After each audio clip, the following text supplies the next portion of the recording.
Reading is awesome, and so are you, and so is the book we're going to read today. It's called Molly's Pilgrim by Barbara Cohen. Now, Molly is not from the United States. She has moved to the United States from Russia.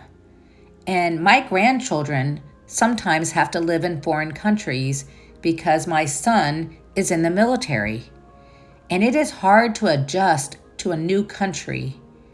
And in this book we're going to read today, Molly is having to learn about American traditions and holidays, just like my grandchildren and son and daughter-in-law have to learn about traditions in other countries. I hope you enjoy reading this book about Molly and her struggles to fit in the classroom and to learn American holidays. Here we go. Molly's Pilgrim.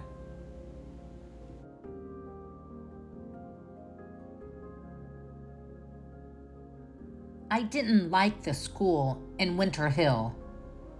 In Winter Hill, they laughed at me.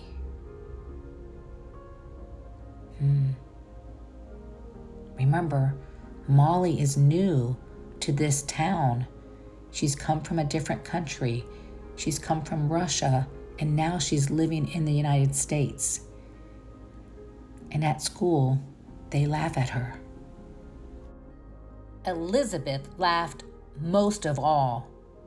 I never raised my hand to answer a question, but when Miss Dickley called on me, I had to say something. My English wasn't perfect yet, so Elizabeth always giggled at whatever I said. Miss Dickley would stare at her, and then she'd shut up. But later, in the schoolyard, she'd say, "You talk funny, Molly.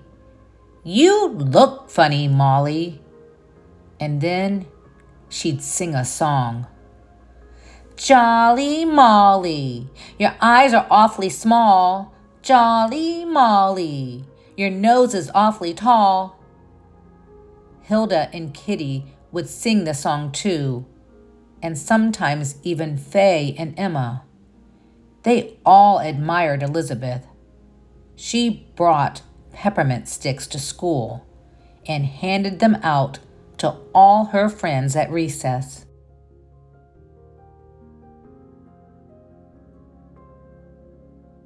One day, Elizabeth and Hilda followed me halfway home, singing that terrible song.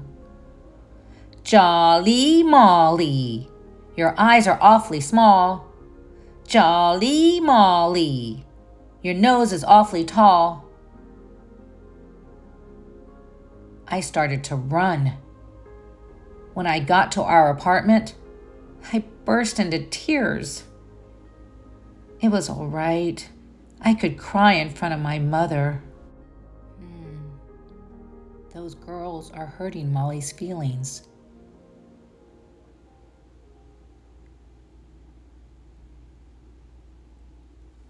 She put her arms around me.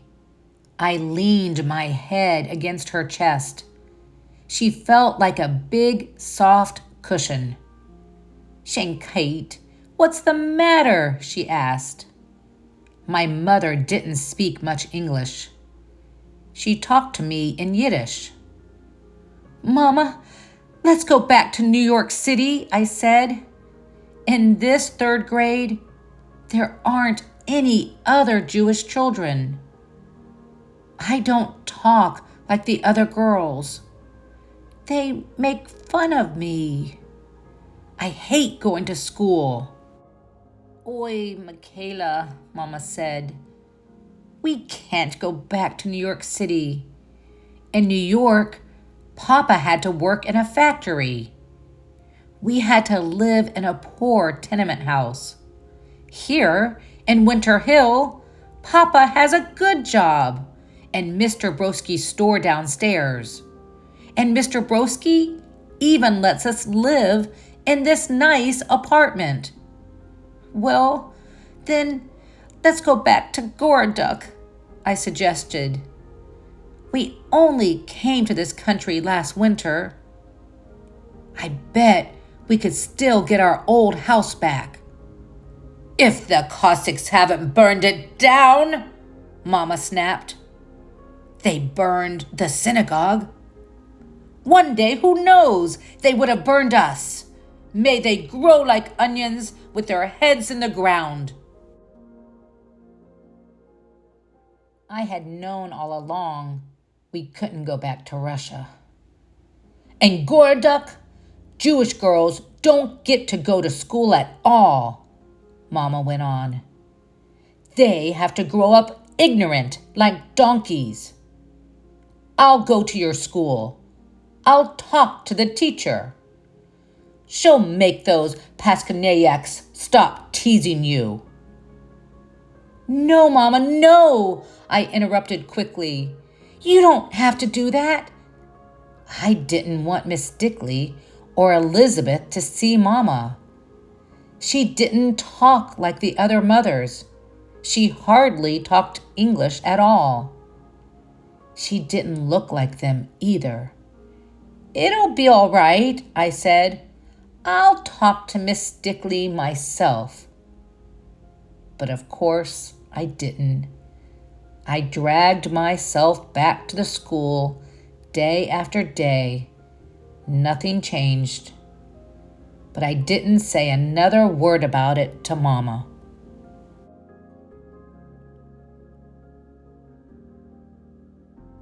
Then one day in November, during reading, Miss Dickley said, "Open your books to page 132. It was a new story. I liked it when we started a new story. You may begin, Molly, Miss Dickley said. I looked at the title. The first.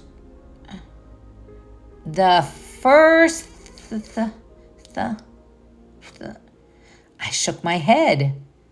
Miss Dickley, I said, I don't know that word. It's a hard word, Molly, Miss Dickley said, especially if you haven't seen it before. Who can tell Molly what that word is? Several hands shot up. Miss Dickley called on Elizabeth. Thanksgiving, she announced, tossing her long black corkscrew curls. I thought everyone knew that. Thanksgiving? I repeated. Thanksgiving? What's Thanksgiving? Elizabeth snorted. You don't even know about Thanksgiving? I guess you people don't celebrate American holidays. Miss Dickley ignored Elizabeth. The story will explain the word, Molly, she said to me. Go ahead, start reading.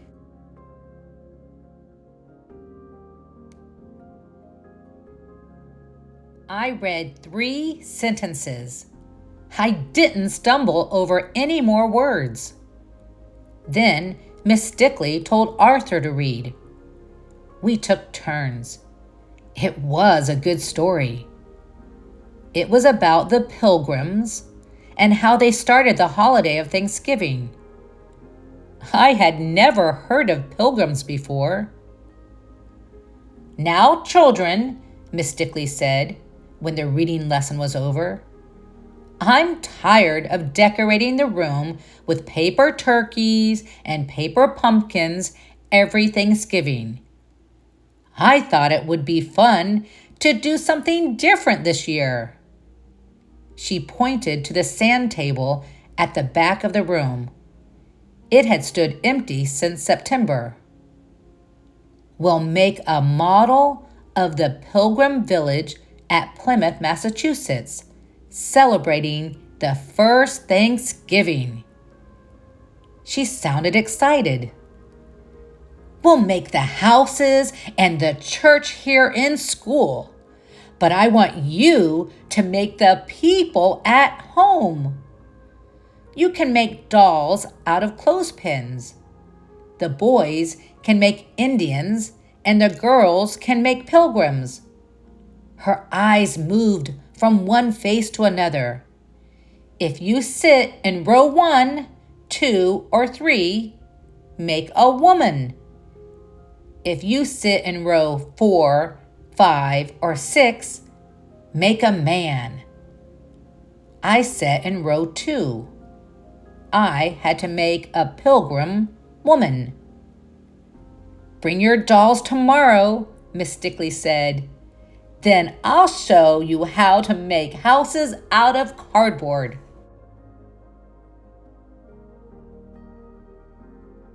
When I got home, Mama said to me, just like always, "Noi git. Do you have any homework?" "I need a clothespin," I said. "A clothespin? What kind of homework is a clothespin?" "I have to make a doll out of it. A pilgrim doll." Mama frowned. "Noi Michaela. What's a pilgrim?" I searched for the words to explain pilgrim to Mama. "Pilgrims came to this country from the other side," I said. "Like us?" Mama said. That was true. "They came for religious freedom," I added. "They came so they could worship God as they pleased." Mama's eyes lit up. She seemed to understand. "Do you have any other homework?" she asked. "Yes," I said. "I have 10 arithmetic problems. They're hard." "Do them," she said, "and then go out to play." "Just make sure it's a girl doll," I said. "Naturally," Mama replied.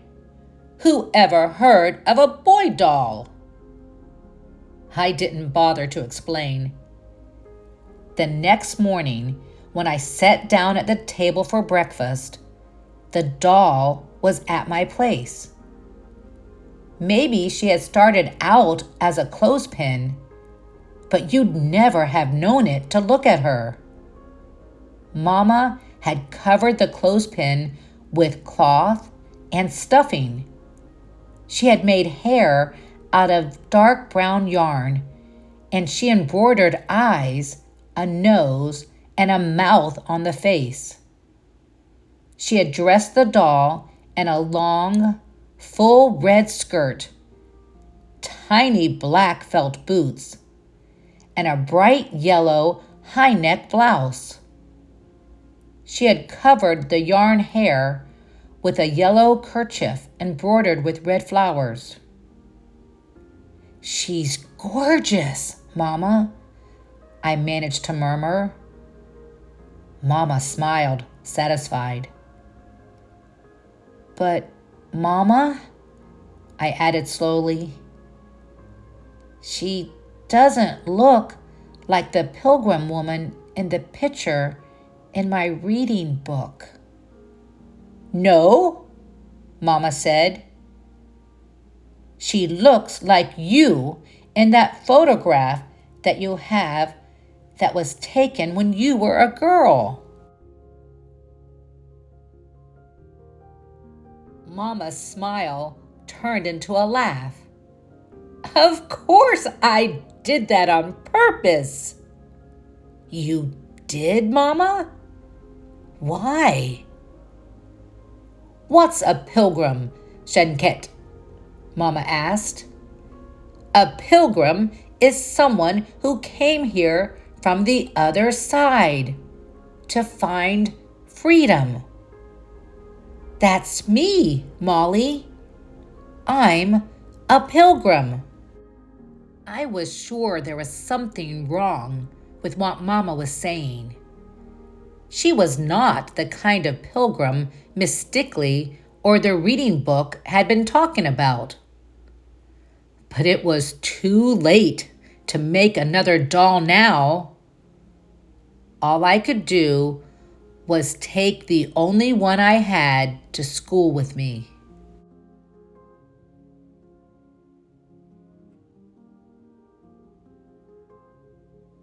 Most of the dolls were out on the desks. I had carried mine in a little paper bag. I put it inside my desk without even taking it out of the bag. The bell hadn't rung yet. Elizabeth and Hilda were walking up and down the aisles, pointing to the dolls and whispering. When they came to my desk, Elizabeth said in a low voice, "Miss Stickley's going to be mad at you, Jolly Molly. She doesn't like people who don't do their homework." "I did it," I muttered. "Well, then let's see it." I shook my head. "You didn't do it," Elizabeth taunted. You didn't. I opened the desk and took out the paper bag.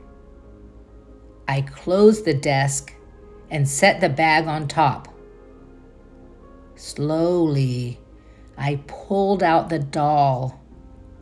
"Oh my goodness," Elizabeth sighed. "How can anyone be as dumb as you, Jolly Molly? That's not a pilgrim. Miss Stickley is going to be really mad at you. Miss Stickley's going to get you this time." My face felt hot as fire. I looked down at my desktop. The bell rang. Elizabeth and Hilda rushed to their seats. I shoved the doll back into my desk. After morning exercises, Miss Stickley began to walk around the room, just as Elizabeth had. She looked at each one of the dolls.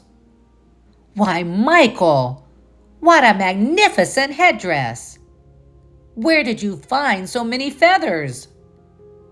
"Sally, she's lovely. Such an interesting face." "Such beautiful gray silk, Elizabeth. Yours is a very rich pilgrim." "I think she's the best so far," Elizabeth said. "Well, she's very good," Miss Stickley allowed.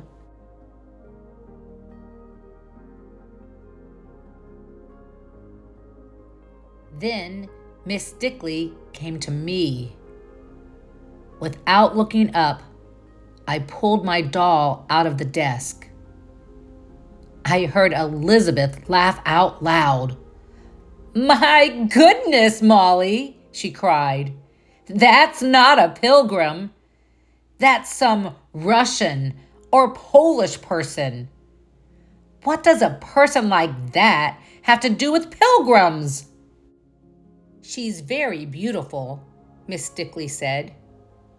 Perhaps Molly didn't understand. I looked up at Miss Stickley. "Mama said," I began. Elizabeth giggled again. Miss Stickley put her hand on my shoulder. "Tell me what your mama said, Molly." "This doll is dressed like Mama," I explained slowly. "Mama came to America for religious freedom too. Mama said she's a pilgrim." Elizabeth hooted, and she wasn't the only one.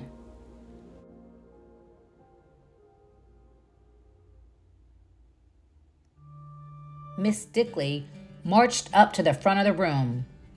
She turned and faced the class. Listen to me, Elizabeth, she said in a loud voice.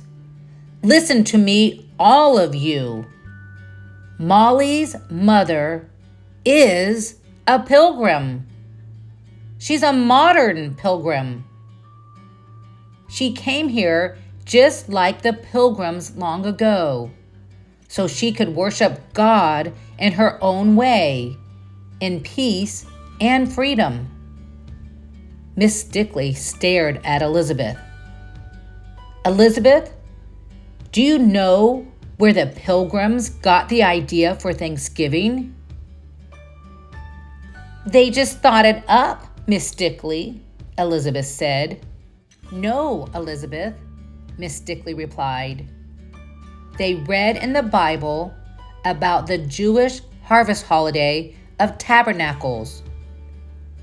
I knew that holiday. We call it Sukkot.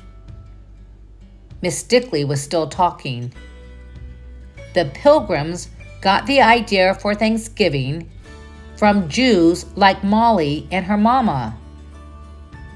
She marched down the aisle to my desk again. May I have your doll for a while, Molly? Sure, I said. I'm going to put this beautiful doll on my desk, Miss Stickley announced, where everyone can see it all the time. It will remind us all that pilgrims are still coming to America. She smiled at me. I'd like to meet your mama, Molly. Please ask her to come to see me one day after school. Your doll is the most beautiful, Molly, Emma said. Emma sat next to me. Your doll is the most beautiful one of all. I nodded. Yes, I said. I know. I decided if Miss Stickley actually invited her, it was all right for Mama to come to school. I decided something else too. I decided it takes all kinds of pilgrims to make a Thanksgiving. I'm so glad you read this book with me today. It was interesting to learn about Molly and her mama, who moved to the United States to seek religious freedom. And now they get to celebrate Thanksgiving. That's awesome. You know what else I think is awesome? That's right. Reading. Reading is awesome.